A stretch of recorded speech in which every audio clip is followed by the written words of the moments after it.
Hello, everybody. This is going to be a different type of broadcast. I'm doing something that's not out of my element. That's actually in my element. It's my past life or my prior life.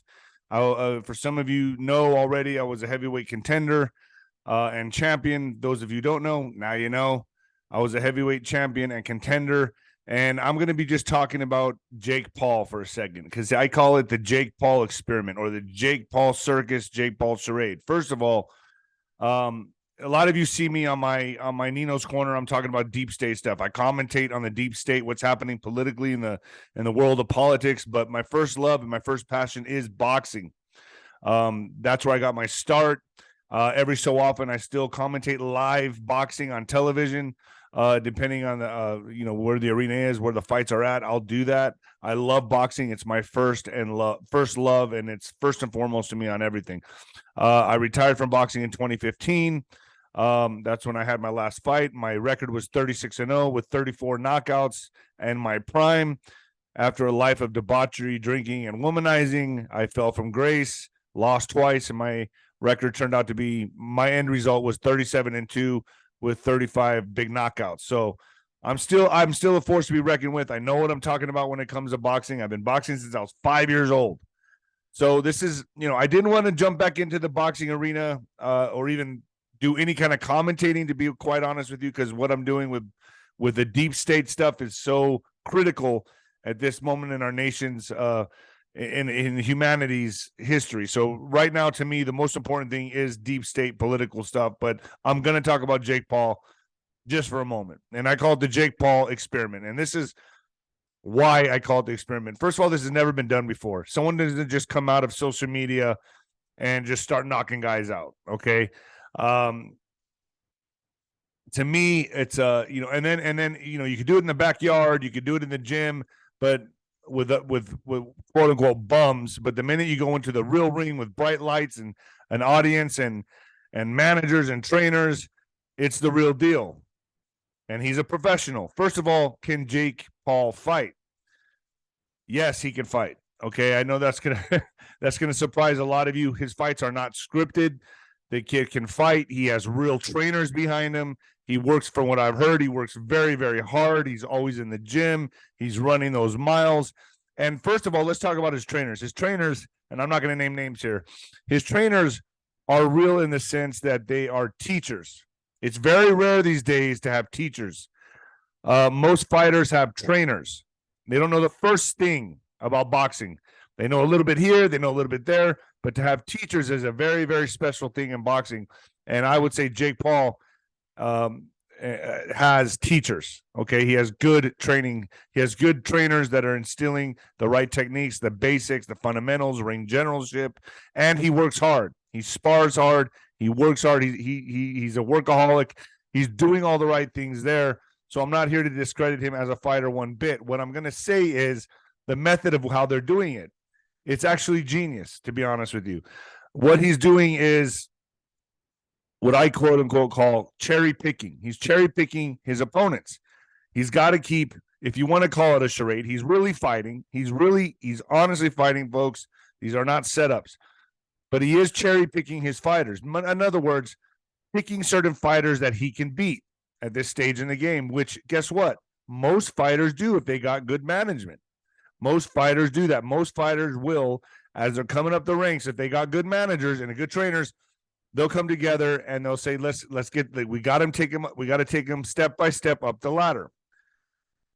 The problem with Jake Paul now is that he's kind of exhausted all options. So now he's in a predicament where he's knocked out this guy, that guy. You can only take from the well what you will. You can only get so many of these guys before the audience starts demanding you step up the pace and you start taking a step in the right direction. You start turning the corner.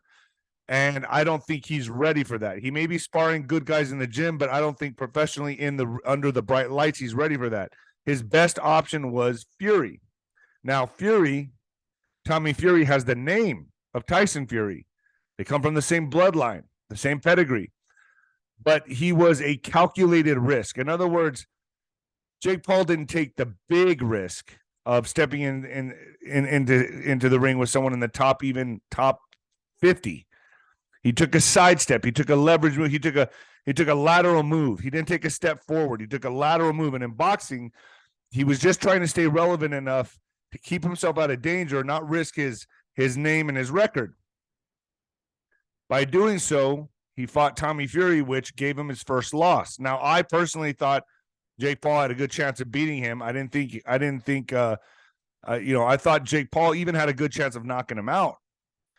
But I stand corrected on that. Tommy Fury beat him in a decision. And then now what does that mean? That means that Jake Paul is now in quicksand. So what does he have to do here? What he has to do here is he would either have to make another move to the side, another lateral move, and cherry pick someone else, or the most obvious thing he's going to do is rematch. He's going to have a rematch with Tommy Fury. That's the most obvious move. And then Tommy Fury, at no risk to him either, now he knows he can beat Jake Paul, make a name for himself. He will fight Jake Paul again and then probably fight his brother. So, and I would expect Tommy Fury to win the rematch as well, because he comes from a great pedigree. His family knows what they're doing with him. He comes from a family of real fighters, real trainers, real teachers. So Jake Paul is in a precarious situation. He's in a kind of predicament. It's going to be interesting where he goes from here, because the only thing I can see him doing is lateral movements, which is a Tommy Fury fight. Let's say he beats Tommy Fury. If that happens, this is either going to end him or make him. So if he beats Tommy Fury, which was a lateral movement, then now he has to be forced into taking a step, in which if he keeps taking these steps, he will get beat. He will have to fight a real boxer, not an MMA guy. That's another thing. These MMA guys that come down to fight in boxing, it's a different animal. No disrespect to what they do, but it's a completely different sport, different animal. It's a different type of fighting. The reaction time, believe it or not, in boxing has to be much quicker.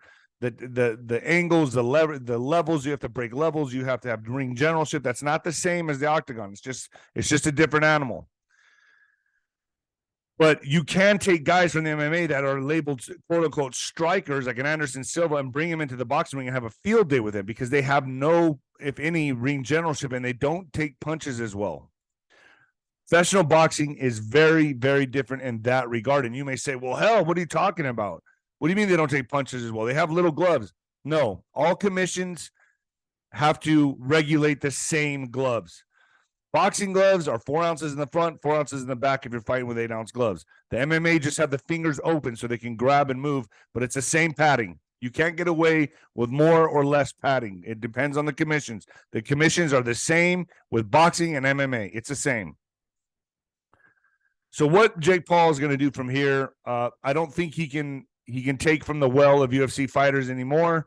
Anderson Silva, I told everyone he was going to beat Anderson Silva. I said it. I said he was going to knock him out. He did. No, that was not scripted. He really did knock out Anderson Silva because it's a different game. And why? Because Jake Paul has real teachers, real trainers training him, and he works hard, folks. He works hard. It's a different game. It's a different animal. So where I see Jake Paul going from here is anyone's guess. Like I said, it's going to be the smartest thing to maneuver him would be another lateral movement to a rematch with Fury, and then he'll be forced to, if he loses that, then obviously it's the end of the circus, it's the end of the charade, it's the end of the Jake Paul experiment.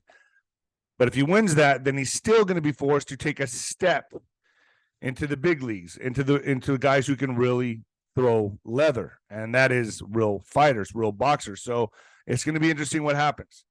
So, like I said, right now, he's going to be forced. He's going to take another lateral movement to Tommy Fury, and then after that, I expect, win or lose, either he goes away, but if he wins, he'll have to take in a real step to guys who can really, really fight. So it's going to be interesting to see what happens from here. This is going to be a test on his character and his grit, and his work ethic and his mental state. And I expect it's going to be entertaining regardless, folks. It's going to be entertaining regardless.